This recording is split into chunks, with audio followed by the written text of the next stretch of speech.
Alors vous avez une grande quantité de crypto, vous ne voulez jamais qu'elle soit volée. Eh bien, nous allons vous montrer comment faire. Bonjour, bonsoir, bon après-midi, où que vous soyez, quand que ce soit. Merci de regarder mes vidéos, je suis ici avec Mauricio. Comment ça va? Je vais très bien, merci. Tellement content de vous avoir de retour. Oui, je suis à 100% ici à Dubaï, de retour de mon voyage à Singapour, puis en Thaïlande, et maintenant je suis ici pour les 3 prochains mois. J'espère que vous pourrez apprécier ces vidéos, en apprendre davantage sur la crypto, découvrir différentes choses que vous pouvez utiliser dans l'espace de la crypto. C'est de cela que parlerons de ces vidéos avec moi et Mauricio pour vous éduquer sur la crypto. Et aujourd'hui, nous allons faire une vidéo spéciale sur quelle est la meilleure façon absolue de stocker votre crypto. N'est-ce pas, Mauricio? Oui, c'est une vidéo fantastique. Et comme vous l'avez dit, c'est super important. Vous savez, cette vidéo pourrait changer votre perspective sur la crypto. Alors, assurez-vous de la regarder jusqu'au bout. Oui, nous allons parler des portefeuilles matériels. Alors, assurez-vous de mettre un pouce levé et de vous abonner. Et aussi, oui, assurez-vous également de suivre la chaîne de Mauricio WeTalk NFT, où elle va être simplement rebrandée, n'est-ce pas? Tu vas la renommer, n'est-ce pas?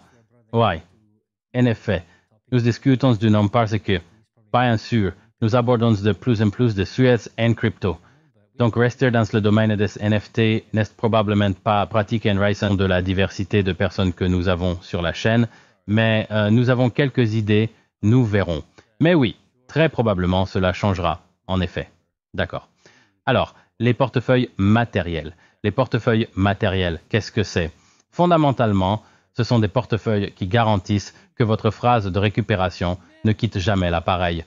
Encore une fois, nous le répétons, parce que c'est un point très important concernant un portefeuille matériel. La phrase de récupération ne doit jamais quitter le portefeuille. Je vais le dire une fois de plus pour les moins attentifs, pour les sourds et les muets. La phrase de récupération ne doit jamais quitter le portefeuille. D'accord?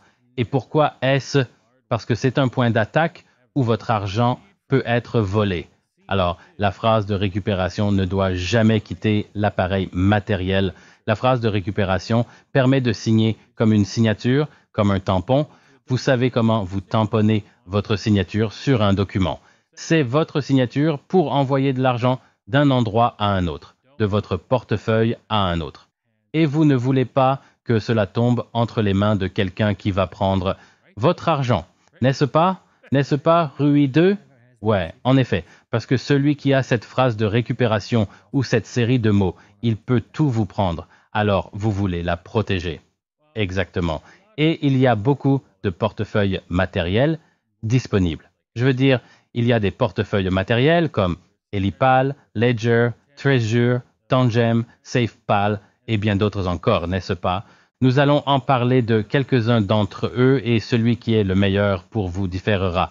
Mais l'un d'entre eux que je ne recommande pas, je vais commencer par ça, c'est Ledger. Maintenant, c'est une boîte Ledger de marque, d'accord? La société a fait faillite, a cessé ses activités, mais le Ledger Nano S ou le Ledger, je vais l'ouvrir, d'accord? Ceci, c'est Ledger ici, je vais vous les montrer, d'accord? Ceci, je ne les recommande pas. Voici l'un d'entre eux. La phrase de récupération peut quitter cet appareil. Et que disais-je avant? Mauricio, s'il te plaît? Oui, la première chose que vous ne voulez pas, c'est que la phrase de récupération quitte votre appareil. Ouais, en effet, jamais. Et malheureusement, ils ont permis que cela se produise avec la mise à jour logicielle et c'est tout simplement ridicule. Non? N'est-ce pas? Je suis d'accord. Et d'ailleurs, pour vous donner un peu de contexte, donc ce qui s'est passé, Ledger a lancé un nouveau service. Je veux dire, c'est l'idée d'après ce que j'ai compris. Et le service aurait un abonnement que vous payez tous les mois. Et alors, ce qui se serait passé, c'est qu'ils auraient pris votre phrase de récupération et l'auraient décomposée en 3 parties et auraient expédié ces 3 éléments en 3 endroits différents. Mais cela signifie qu'ils doivent savoir, n'est-ce pas? Et puis, au cas où vous oublieriez votre phrase de récupération, vous pourriez la récupérer. Donc, cela signifie qu'ils iraient parler à ces tiers. Ils ont quelques morceaux des phrases de récupération et les leur rendraient. Et puis, ils pourraient vous les rendre. Maintenant, il y a quelques problèmes avec ça. Eh bien, premièrement, comme vous l'avez dit, la phrase de récupération ne doit jamais quitter l'appareil pour commencer. Donc, c'est déjà cassé pour commencer. Mais aussi, le problème, c'est qu'ils ont fait un entretien podcast et je pense que c'était le PDG ou le CPO, ils ont dit, si un gouvernement demandait la phrase de récupération, il devrait la donner. Donc, essentiellement, ils disent, ouais, vos cryptos ne sont pas en sécurité parce que si quelqu'un vient et demande ça, eh bien, ouais, bien sûr, peu importe, on le leur donne. Tenez, voilà. Quoi? Non, Ledger, merci. Je vais passer. Oui, et ça empire, non? Parce que ils peuvent l'obtenir à partir de l'appareil lui-même. Si le gouvernement leur demandait de le faire, ils pourraient. Exactement. Donc, maintenant, mon problème ou mon souci serait qu'ils auraient pu créer un tout nouveau produit appelé autrement, non? Ou ils diraient dans cette gamme de produits, nous offrons ce genre de truc, mais pour ceux qui ont ou avaient déjà des ledgers, pas de problème, pas de drame, alors ils n'auraient pas mis tout le monde en émoi. Parce que maintenant, qui fait confiance à Ledger, ce sont les gens qui ont dit « Nous avons une porte dérobée dans notre code. Et d'ailleurs, si vous payez, je pense que c'est 9 dollars par mois, nous l'ouvrirons pour vous. Mais si vous ne le faites pas, eh bien, nous le laisserons fermer. » Ouais, c'est ça, hein. Je veux dire, vous savez, je suis stupide écrit sur mon front. Non, merci. Non, non, merci. Alors ouais, je ne recommanderais pas non plus. Je veux dire, ils disent maintenant qu'ils vont reconsidérer ça. Mais encore une fois, faites-vous confiance à ce qu'ils disent maintenant? Oui. Je veux dire, quelle est votre opinion, Da Vinci? Pensez-vous que Ledger se remettra de ça? Oh, probablement parce que c'est la société que les gens achèteront le produit, parce qu'ils ne veulent pas perdre leur phrase de récupération. C'est vrai. Donc, les gens là-bas, je suggérerais que si vous faites cela, autant prendre une application pour votre téléphone et faire cela. C'est pareil? Non, ce n'est pas différent. Vous donnez simplement plus de travail, en fait. Ce n'est pas protéger votre crypto au mieux de vos capacités, parce que même si, vous savez, ils ne peuvent que demander à l'appareil et que vous devrez appuyer sur OK sur l'appareil, quelqu'un pourrait mettre en place une escroquerie compliquée pour demander à l'appareil de lui remettre la phrase de récupération. Et puis, vous la remettez accidentellement parce que vous croyez que c'était la société qui la demandait vraiment et non un escroc. Et c'est un gros problème. Un gros, gros problème. Ouais, je suis d'accord. Je veux dire, aussi peu que je n'aime pas les échanges pour la garde, je préférerais garder mes fonds sur Binance que d'acheter un ledger à ce stade parce qu'au moins je sais.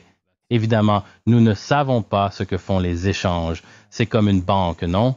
Vous déposez sur leur échange et regardez FTX et ce qui s'est passé. Nous n'avons jamais de certitude, bien sûr, à part le portefeuille matériel.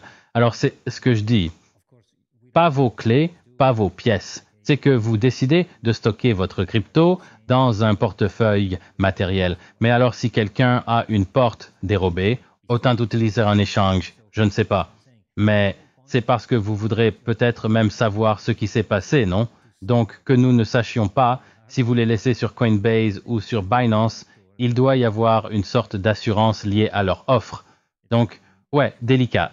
Je pense que vous ne devriez opter pour la voie du portefeuille matériel que si vous voulez être responsable de vos clés. Ce qui signifie que vous ne voulez pas que quelqu'un, comme vous l'avez dit, puisse y accéder même à distance. Sinon, à quoi ça sert? Non, il n'y a pas d'intérêt à faire cela. Quoi qu'il en soit, passons à un autre portefeuille que je n'ai pas encore examiné, mais qui est assez intéressant. Il s'appelle Cool Wallet. Il s'agit d'un portefeuille de marque, bien sûr, pour Veilus, mais il a un écran très petit. C'est un portefeuille de la taille d'une carte de crédit et je crois il vous montre combien de crypto vous avez, combien de Bitcoin vous avez, combien d'Ethereum selon l'application que vous utilisez. Donc c'est plutôt cool de ce point de vue, ce Cool Wallet. C'est pourquoi je suppose qu'il l'appelle Cool Wallet. Donc ouais, c'est relativement au même prix, 150 dollars. Ouais, allez voir ça si vous êtes intéressé par Cool Wallet. Maintenant, je ne sais pas s'ils sont protégés complètement, donc je ne vais pas dire oui. Ils sont protégés car je n'ai pas fait ma recherche complète sur cela, mais j'ai joué avec. Je n'en ai pas vu un et j'en ai un non ouvert et j'ai envie de jouer avec, mais je m'y mettrai quand j'aurai du temps. Cool, ça a l'air vraiment cool. Ouais, un autre portefeuille que je trouve assez décent et qui a quelques petits défauts, mais je pense que certains d'entre eux sont vivables. C'est le portefeuille Tangen ici. Celui-ci vous donne 3 cartes. Il y a 3 portefeuilles à l'intérieur et il ne vous donne jamais la phrase de récupération du tout. Vous ne l'obtenez jamais et vous vous demandez ce que je fais si je vous récupère mon argent, si je perds le portefeuille. Eh bien, c'est pourquoi vous en avez 3. Vous avez 3 copies de votre même portefeuille chaque année. Vous avez 3. Lorsque vous en créez un, il se transfère à tous les 3 et ensuite il est verrouillé en permanence et vous mettez les 2 autres dans votre coffre-fort. Si vous perdez ce portefeuille, celui que vous avez en réserve pour une utilisation réelle, c'est là que vous devez soit en acheter un nouveau, d'accord? Achetez-en un nouveau de ceux-ci et transférez automatiquement tout vers ce nouveau, de sorte que de cette façon, vous commencez tout à zéro avec un nouvel ensemble de clés. Maintenant, cela pourrait être un problème si vous avez un portefeuille que vous réutilisez, une adresse que vous réutilisez encore et que vous demandez aux gens de transférer de l'argent dedans. Donc, je ne recommanderais pas ça avec ce portefeuille. Mais ce que vous pouvez faire, c'est utiliser un portefeuille logiciel pour cela. Et c'est probablement une meilleure idée. Utilisez un portefeuille logiciel qui est sur l'ordinateur, qui n'est pas connecté à Internet. Et ce serait ma recommandation pour vous de protéger les clés ou les adresses que vous utilisez encore et que vous ne voulez pas. Et c'est simplement le stockage à froid de votre crypto. Ouais, en effet, un bon est appelé Exodus. Je l'aime beaucoup. Ils ont travaillé dessus depuis un certain temps. J'aime l'interface utilisateur, c'est vraiment correct. Et comme vous l'avez dit, le Tangen est intéressant. Je veux dire, si vous y réfléchissez, quelle est la meilleure façon de garder quelque chose en sécurité? Ce n'est même pas de connaître ces mots-là. Si vous ne connaissez pas les mots, eh bien, vous ne pouvez pas le gâcher. Ou si quelqu'un vous les demande en prétendant être moi, vous dites « Regardez, je ne les connais pas. C'est pour de vrai. Je ne les connais pas. » Donc, c'est un point positif. Je suppose que le négatif, c'est que vous ne les connaissez pas. Donc, cela pourrait être utilisé comme quelque chose de bon ou comme quelque chose de mauvais, comme vous l'avez dit. Et la redondance est en fait votre ami parce que vous avez 3 cartes. Donc, comme vous l'avez dit, vous pouvez les garder peut-être dans 3 endroits différents ou je suppose que cela dépend de la stratégie que vous voulez dire. Gardez votre crypto en sécurité. Vous pouvez jouer avec différentes stratégies, mais certainement un intéressant. Cela serait l'un des moyens les plus faciles, c'est certain, car vous n'avez pas à vous rappeler beaucoup à part où vous rangez la carte, n'est-ce pas? Exactement. Et donc, vous pourriez même en avoir une dans le coffre-fort et les 2 autres dans le coffre. Mais il y a un problème ici. Il est indiqué ici que cet appareil peut être stocké à une température de moins 25 degrés Celsius et jusqu'à 50 degrés Celsius. Donc, s'il y a un incendie, cet appareil est inutile. Cet appareil est mort. Donc, il y a d'autres appareils que vous pouvez utiliser qui s'appellent CryptoSteel et c'est ce que j'utilise pour mettre toutes mes 24 mots.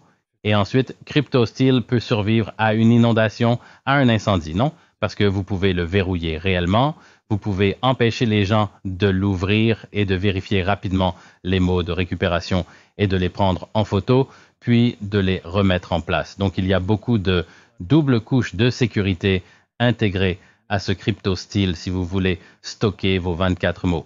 Et en parlant de 24 mots, cela m'amène à mon dernier portefeuille matériel, celui que j'utilise quotidiennement, c'est le Trésor. Oui, je sais qu'il y a une vidéo qui montre comment quelqu'un avec le dispositif physique peut en fait extraire votre phrase de récupération tout, mais cela nécessite une énorme quantité d'intelligence, une énorme quantité de compétences, une énorme quantité de compétences et une énorme quantité de logiciels et de produits pour le faire. Donc c'est assez bon pour vous si vous gardez simplement votre portefeuille matériel dans votre coffre-fort, vous ne le gardez nulle part ailleurs et vous l'utilisez uniquement lorsque vous essayez d'accéder à l'argent qui a été enregistré pour un stockage à long terme. C'est donc ce que je pense que les portefeuilles matériels devraient être. des stockages à long terme.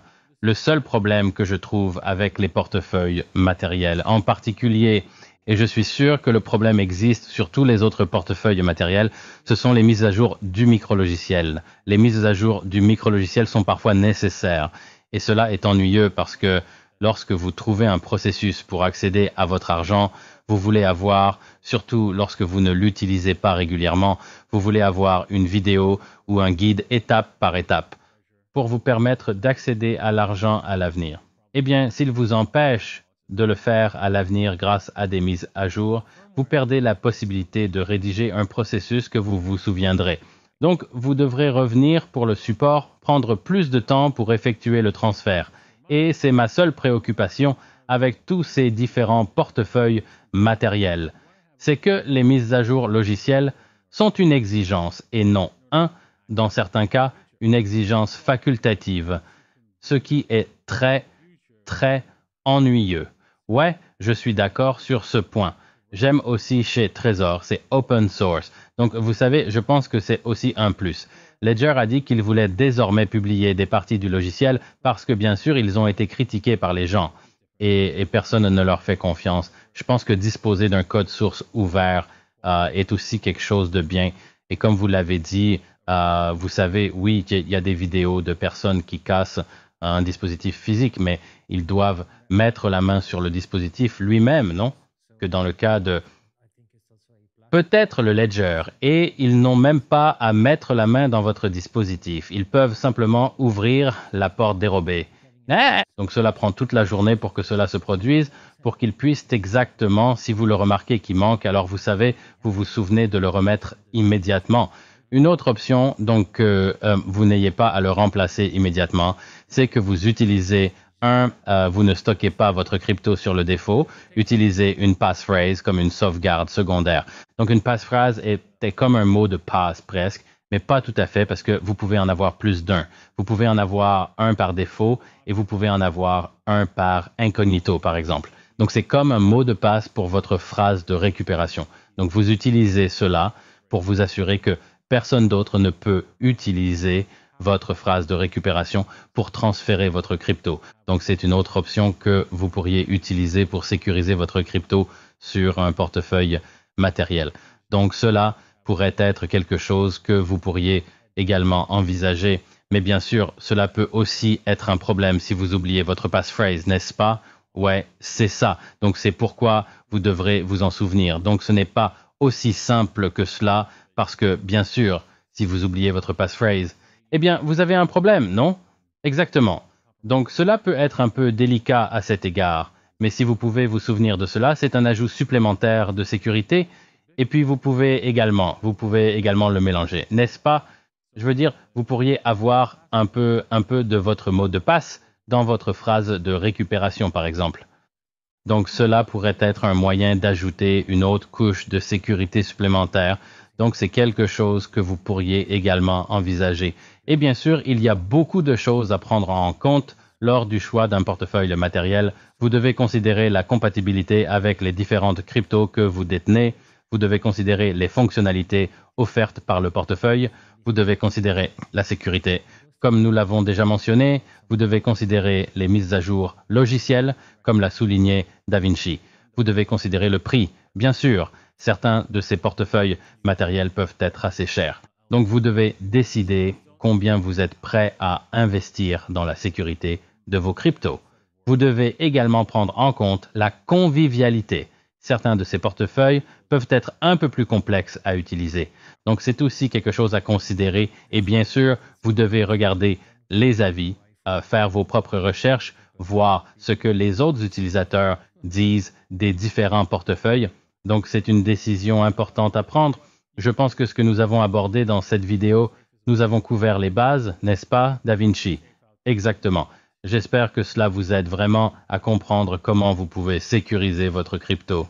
Ouais, c'est sûr. Donc, vous savez, comme toujours, faites vos recherches, prenez votre temps, prenez une décision éclairée sur le portefeuille matériel que vous souhaitez utiliser et assurez-vous de le conserver en sécurité. N'oubliez pas vos clés, pas vos pièces. Assurez-vous de garder vos clés en sécurité. Eh bien, j'espère que vous avez apprécié cette vidéo. J'espère que cela vous a aidé à comprendre comment sécuriser votre crypto en utilisant un portefeuille matériel. Si vous avez des questions, n'hésitez pas à les poser dans les commentaires ci-dessous. Nous ferons de notre mieux pour y répondre. Merci d'avoir regardé. Assurez-vous de mettre un pouce levé, de vous abonner à la chaîne si vous ne l'avez pas déjà fait, et assurez-vous également de suivre la chaîne de Mauricio We Talk NFTA. Et ouais, merci encore de nous avoir rejoints. Nous vous verrons dans la prochaine vidéo.